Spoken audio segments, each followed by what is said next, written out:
Ja, die erste Frage, die ich David jetzt stelle, ist, wie sieht es eigentlich aus mit dem Businessmodell? David, Frontier Development clarified very early that Elite Dangerous will get charged add-ons. What exactly is the business plan? What type of add-ons are there when the game is released?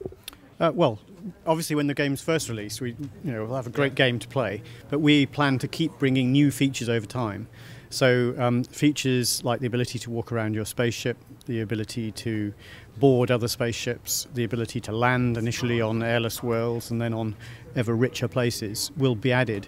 And ultimately walking around planets on the surface. I love the idea of sort of big game hunting or discovering new life forms on different distant places, like in the system we showed earlier on 17 Draconis, which is a long way out from the sun.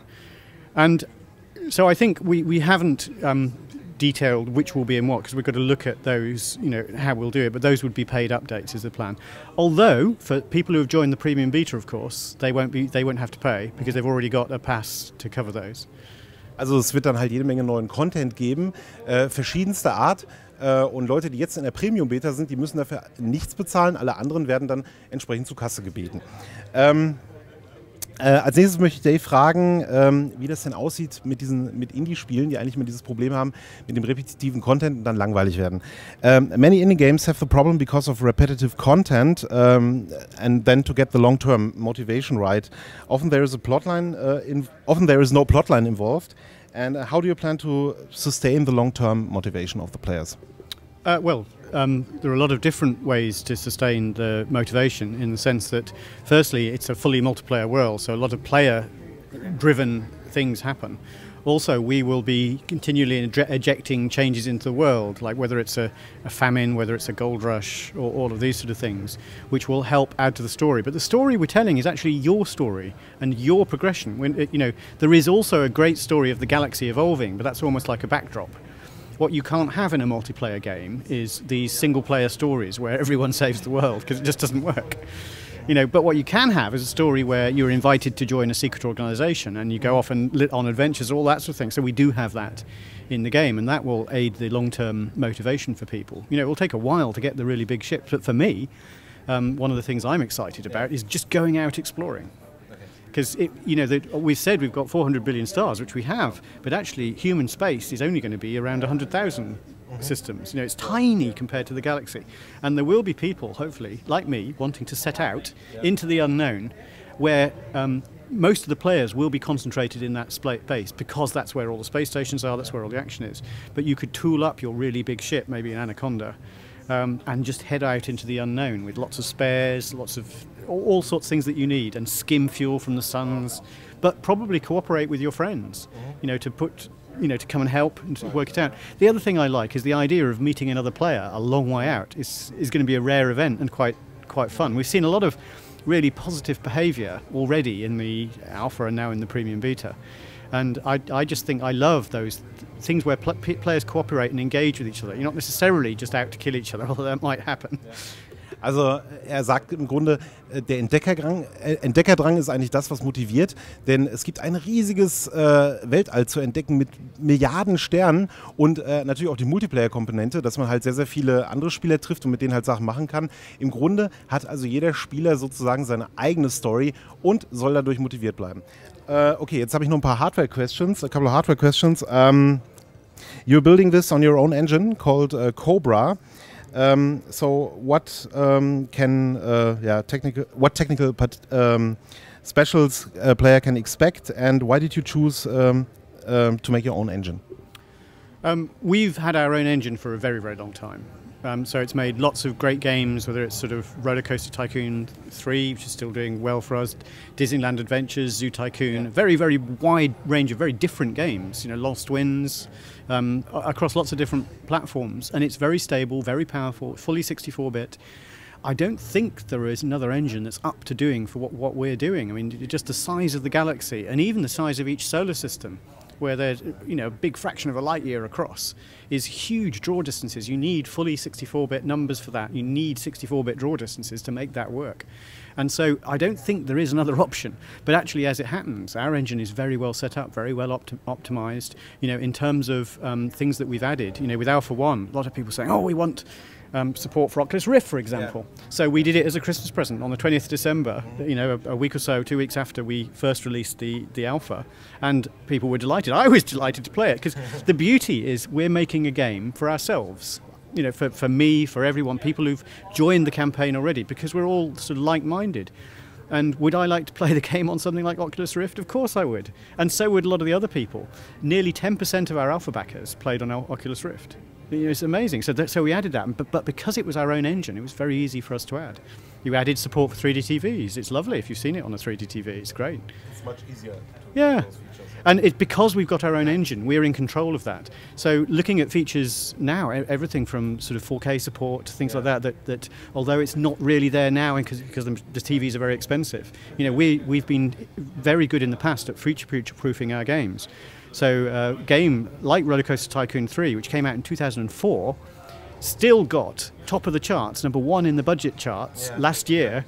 And that for a game, that's a very, very long time, 10 years. It is. And so I hope in 10 years' time, people are going, wow, I'm getting a new PC because I want this extra feature to look that much better, in terms of resolution, in terms of what the game can offer, in terms of add-ons. The other reason we're supporting a whole range of, to be honest, very expensive joysticks. We don't expect you to have them, but it's great when you play with them. Yeah, I saw that. Yeah, we've even support ones with the foot pedals and everything that some people have.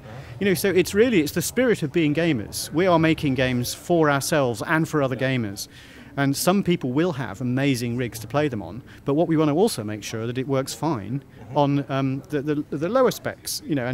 So you can play it on a mouse and keyboard, you can play it on a controller, but obviously the huge TV, the fancy controls, Oculus Rift are going to be better. Also im Grunde geht es eigentlich darum, dass David die volle Kontrolle behalten will und die Cobra Engine, die leistet halt im Grunde alles, was die Entwickler für das Spiel eigentlich brauchen, sei es von irgendwelchen Joysticks, die supported werden oder auch 4K-Auflösung, das ist halt alles drin und es macht es halt einfach einfacher, denn sie machen diese Spiele quasi für sich selbst und wollen deswegen auch Kontrolle über die Engine behalten. Okay, David, last question. You started developing games a long time ago. So what was the fascination of the games like Elite back then? I mean, when you see the graphics today, you say, oh my God, how did I have fun with that? So what was the fascination? Well, I think we had great fun. It's funny, when I started Elite with Ian back in 1982, bizarrely, the games had been around already for a few years, but mostly in the arcades. And the home computers were just starting. Things like the BBC Micro was out there, and the Acorn Atom that I had, which was its immediate predecessor. But the games were all blatant rip-offs of arcade games. But even then, they were all very, very similar in the sense they had an extra life at 10,000. They had smart bomb every 5,000. It was very, very regimented, and I found it was becoming tired and unimaginative. And back then, I liked the idea of a game where you had the freedom to do what you like. I liked the idea, for example, in games like Space Invader. I thought, I don't want an extra life. I'd rather have 2 smart bombs. Okay. Because you get every 5,000. It's that sort of thing. I thought, well, maybe you should be able to choose. Yeah. So the score being money was an interesting one. And I thought, why would you have an extra life at all? That felt very wrong, because you just casually throw it away. And I remember playing Galaxian, which is another game. I thought, surely, if that many spaceships are attacking me, I'd just run away, and go and hide behind something and take them out one at a time. I just thought most of the fun of this has gone, because I'm just fighting in the open. All I can do is go left and right, and it's only because they're behaving in such a rubbish fashion, they're completely predictable, like the one that goes like that you can get them. I'm not saying the game isn't great, but I found I'd sort of played those games, so a lot of the variants of them that came out didn't really add much, that I thought anyway.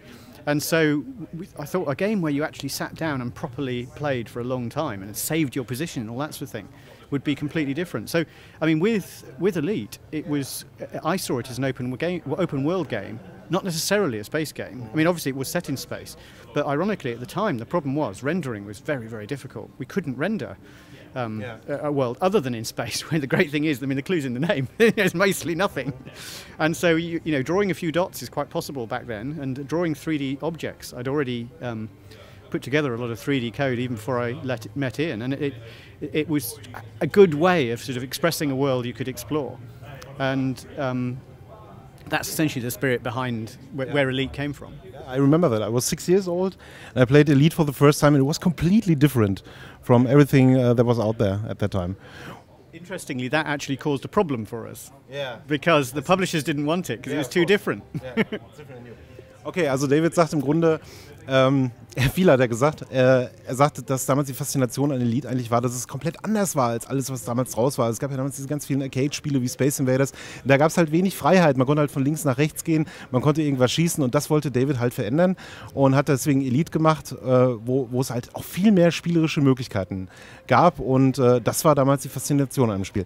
Okay, David, thank you very much for the interview, and well, thank you. See you next time. Nice Bye bye. Talking to you. Yeah. Thank you. Thank you.